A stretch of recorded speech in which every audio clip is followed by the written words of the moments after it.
So I know that dragon response missions are not necessarily everyone's favorite thing, but I don't know, man, I'm really getting into them, and obviously we've got another 2 episodes of Champions coming out, each adding potentially 4 new DRMs apiece. That means 8 new locations, 8 new ideas and things we could see in this battle between Jormag and Primordus. I thought it'd be kind of fun to jot down some thoughts, speculation, predictions maybe, as to the locations they might pick.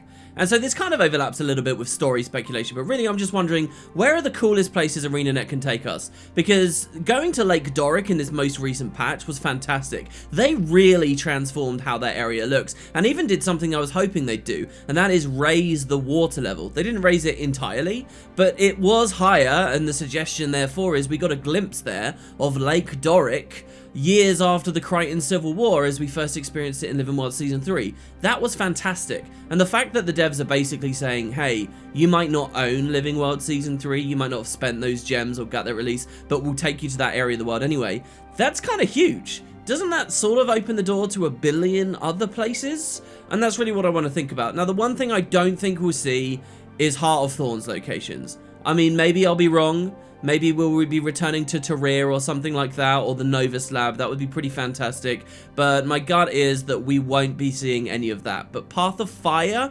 surely that should, since that's in association with the Icebrood Saga, all those locations should be on the table. We haven't seen them yet, as well as anywhere else in Season 4, and obviously the Saga itself. So let's run through. The first things I want to talk about are the idea that the devs might do opposites, because I would really go for this.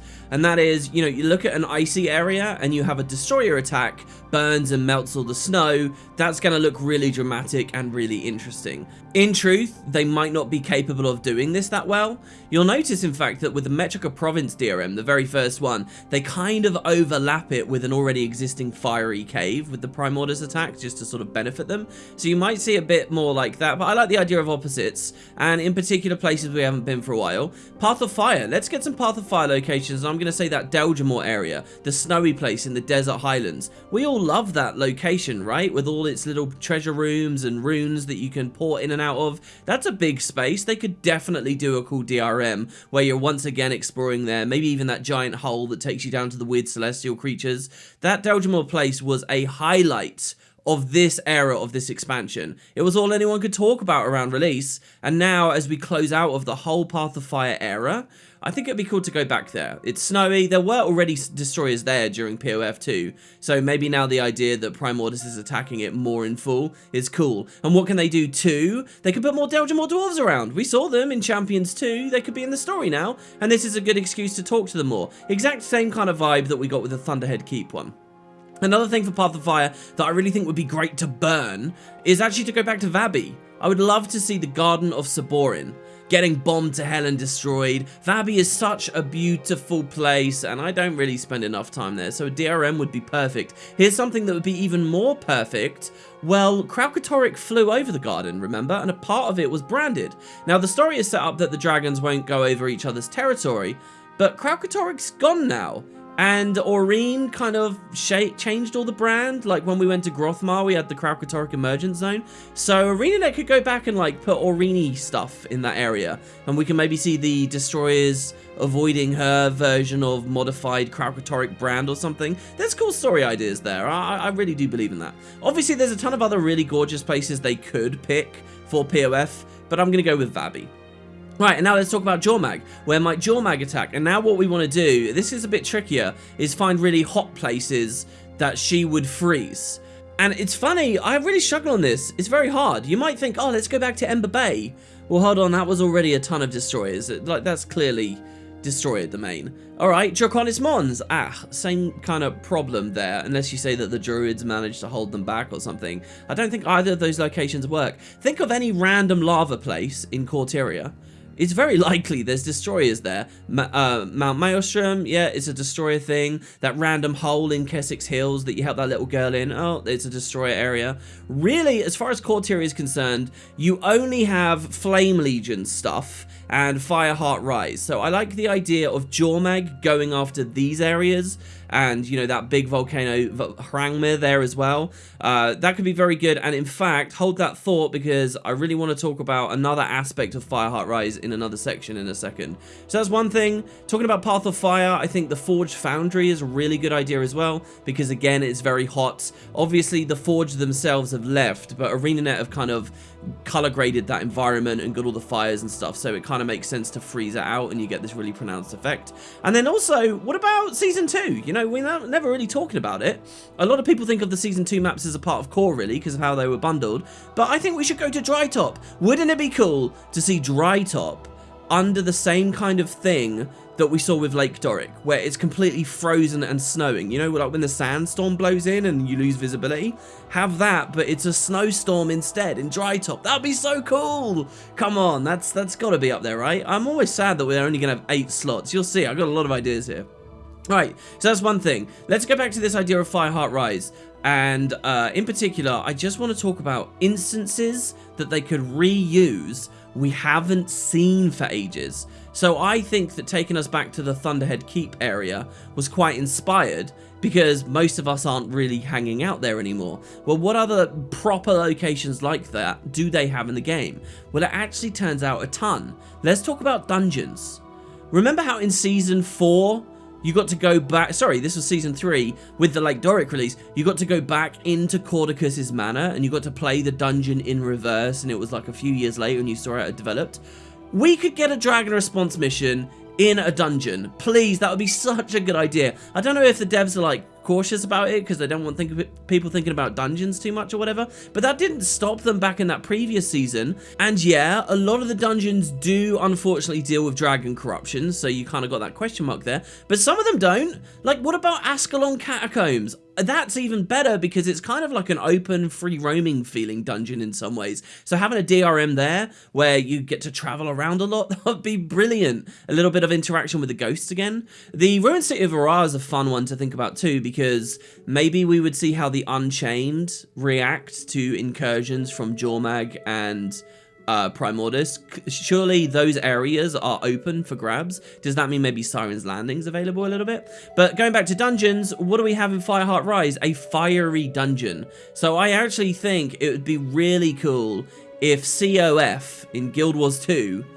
actually becomes a DRM, and again, that's kind of open, and maybe that would even give us a bit of an opportunity to look at Geheron. You know, Geheron's this really cool character that, especially in the context of the Charles Civil War and stuff we just went through, would be very fun to revisit. So I love the idea of Jormag attacking there, or Primordus, anyone, just get us a DRM in that location, or any of the dungeons. Ascalon's Catacombs may be my favorite still, it's hard to tell. What other special areas haven't we been for ages that would be cool to return to in one of these missions? We got the Priory Special Archives from Season 2. See all the books getting burned down, right? Like the Great Library of Alexandria or whatever. And see everything getting destroyed.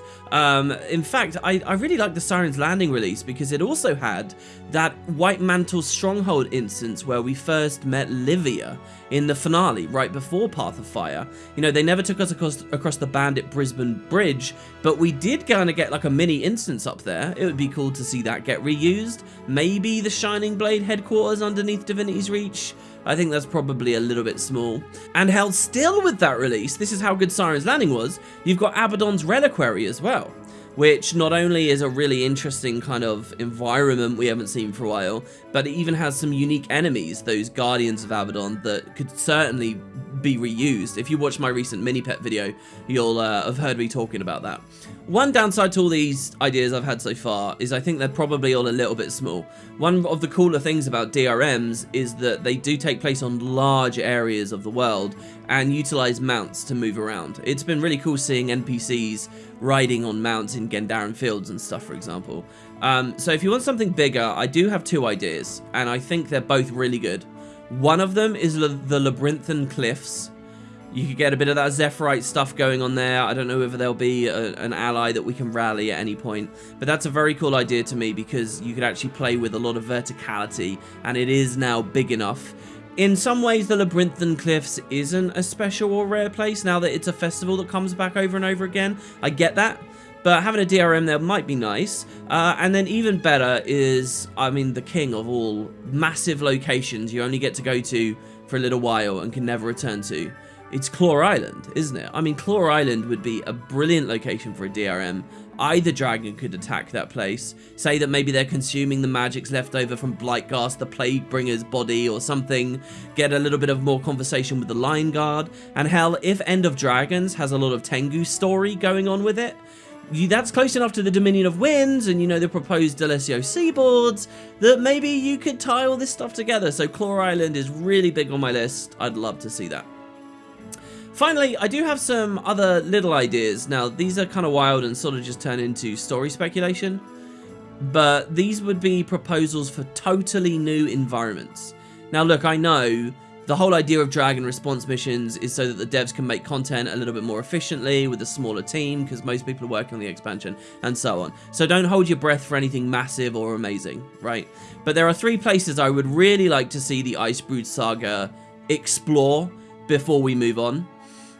First of all is Holbrack, and no, I don't actually mean a DRM in Holbrack itself. I think the idea of a DRM showing an attack on a city might be a bit much. But actually a place in lore that we know exists but we've never got to see, and those are the caves beneath Holbrack. Like, I think there's very few references to it now with some of the NPCs in the city talking about this massive chasm below them. I really like the idea of the Icebrood Saga having part of Holbrack fall down. You know, maybe the ice lake there breaks open and we plummet down there and we realize that Primordus is attacking, or Jormag. I've always had this vision of the Icebrood Saga of the tooth with its crack in it, like falling through the floor. And that seems very, very juicy and like big finale type thing to me, that they could make a new area and then we'd have like another underground DRM or something there. Another idea I really like is actually the Eye of the North. The Eye of the North has become this amazing place in Guild Wars 2. I would actually say it's been utilised better in Guild Wars 2 than it was in Guild Wars 1. I'm there all the time throughout this past year of content. It's crazy. And so, the idea that the dragons might attack the Eye and the Scrying Pool on Aurene, that's a natural conclusion to this story, I think. But what I would really like to see is not the Eye itself, that's quite small and constrained, but that the devs actually allow us to explore outside the Eye. Anyone who never played Guild Wars 1 won't know this, but there's a big icy lake out there. There was a lot of Guild Wars 1 content that you could play on, and you could probably walk around the Shiver Peaks. In Guild Wars 2, we can't leave the Eye. There have been map breakouts and things over the years, but none of it's properly developed. So I like the idea of the Icebrood Saga concluding with a dragon response mission at the Eye of the North, where maybe both dragons attack at once or something, and we're out there on that ice lake defending the Eye of the North and Aurene or whatever. That would be pretty fun, and maybe we could talk a bit more about the architecture of the Eye and stuff as well, which Eye of the North had set up. So that's one idea. And finally, I have an idea that I don't really have much to say with it. It just makes sense, and it's been a hint that's been in the game for years and years and years and years, so who knows whether the devs will go with it, but I really think they should. We have 2 active Elder Dragons hungry for territory and magic right now, right? And, well, what about the Bloodstone Caves in the Straits of Devastation? There are still shards of the Bloodstone around. The story dealt with it a little bit when Balthazar realised their power, and one of them became unstable and exploded at the start of Season 3. Why aren't we talking about the other ones? And we know that there's one right there. There's been a hint since 2012, the entrance to this Bloodstone Cavern in the Straits of Devastation. I would really like it if the Icebrood Saga ended up having these dragons going for that shard, and we have to deal with it, you know. That would be a brilliant finale as well. I think all 3 of these would be great finales. You know, that you could even have Livia kind of come forward and say, oh, we've got something serious to talk about here. And she appears not just for the finale of the previous season, right before an expansion, but maybe she can appear for the finale of this season, right before an expansion, and we can travel in on the caves. That'd be amazing, no? So those are just some of my ideas for DRMs. I don't really know whether the devs will go for any of them. 8 potential instances we have, maybe a couple more because they do filter these extra little moments in. What the finale will look like is really incredible for me to wonder right now, because it's completely wide in the open. Will dragons be dead? Do they have the budget or the inclination for that kind of stuff? Is End of Dragons going to feature a 3-way battle royale with 3 dragons because both of these guys are going to survive by the end of the saga?